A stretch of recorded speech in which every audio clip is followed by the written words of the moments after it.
You know India's ancient Aravalli Hills? Well, they're right at the center of a huge new battle. It's a fight that all comes down to a surprisingly simple question, but the answer has drawn a new and potentially devastating line in the sand. It sounds almost like a trick question, right? What defines a hill? Something you could just, answer by looking?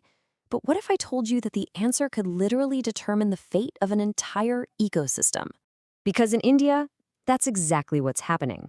That one simple question has kicked off a high-stakes controversy, pitting the government against its own expert advisors in a fight that's gone all the way to the Supreme Court. So, how did we even get here? Well, our story really kicks off with a court ruling that honestly seems to completely contradict itself. Okay, so you've got three main players in this drama. On one side, there's the Ministry of Environment, and they're pushing for a new rule. On the other, you have the Central Empowered Committee, or CEC, that's an expert panel set up by the Supreme Court itself to be an environmental watchdog. And right in the middle, you have the Supreme Court, the final judge in this whole thing. And this is where it gets really weird. The Supreme Court actually sided with the ministry. They gave the green light to a definition that their own hand-picked expert committee, the CEC, had explicitly warned them was a bad idea. So the big question is, why? Why would they do that? That's the mystery we're going to try and unpack here. You see, this whole thing with these massive ecological stakes, it all boils down to two very, very different ways of answering that first question. What exactly counts as an Aravalli Hill? So on one hand, you have the ministry's rule. It's super simple. If it's not at least 100 meters tall, it's not a hill. But the experts, they came back with something totally different. They said, look, it's about the slope. Anything with a slope of 3 degrees or more should count. A tiny difference on paper, right? But it means two completely different futures for the region. And the outcomes? They couldn't be more different.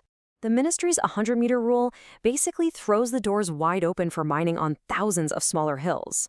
The experts' 3-degree rule, though, was designed to do the exact opposite, to protect the whole ecosystem as one big connected feature.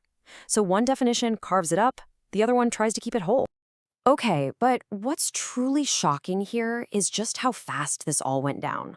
So fast, in fact, that it raises some serious questions about the whole process. Let's just walk through the timeline.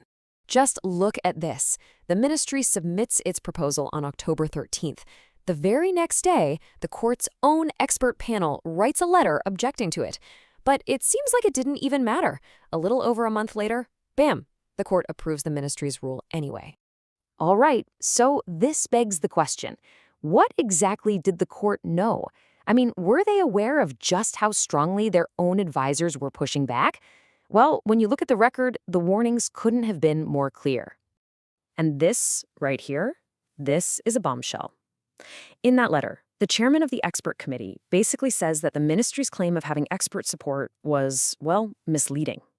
The opinion they used was from just one member, acting on his own, and it was never actually approved by the whole committee. The implication here is huge. The court might have been led to believe the experts were on board, when in reality, they were anything but. And it wasn't just them. There's someone called an amicus curiae. It's Latin for friend of the court, an impartial legal expert brought in to advise. And they were sounding the alarm bells too. And this quote from his presentation, wow, it is incredibly direct. He argued that this 100-meter definition literally shatters the integrity of the Aravallis as a single geographical feature. He basically said the ministry's approach was vague and simply could not be accepted. A pretty powerful warning. Okay, so that's all the legal wrangling. But what does this actually mean on the ground? Well, the real-world consequences of this one decision they're staggering. I want you to take a look at this number, 91.3%. This isn't just a random statistic. It comes from an internal assessment by the Forest Survey of India. So what does it mean? It's the percentage of Aravalli hills in Rajasthan. We're talking hills over 20 meters high that are crucial for acting as wind barriers that will now be left completely unprotected by this new 100-meter rule. Let that sink in. The vast, vast majority. To really see what that looks like, that tiny sliver, just 8.7%, is all that's protected. The rest of it, that huge 91% chunk, is now potentially open to mining and development. And the biggest fear here, it's pretty much existential. For centuries, the Aravalli Range has acted as this incredible natural wall, stopping the Great Thar Desert from creeping eastward into India's most fertile lands. If you take away all these smaller hills, you could be breaking that wall for good. So you'd think after a Supreme Court ruling, everything would be settled, right? Well, not exactly. The future is actually far from clear, and it's full of conflicting statements and a whole lot of uncertainty. Get this. In what feels like a pretty shocking admission, the Environment Minister later said that the government doesn't actually know the full area that's going to be affected by its new rule. Which, makes you wonder, how could they tell the court this was the right call if they hadn't even finished the mapping? So that's where we are now. A definition has been chosen, set in stone by the highest court in the land. But with its own experts' warning of an ecological disaster and the government itself admitting it doesn't know the full impact, you have to ask, has this ruling really secured the future of the Aravallis?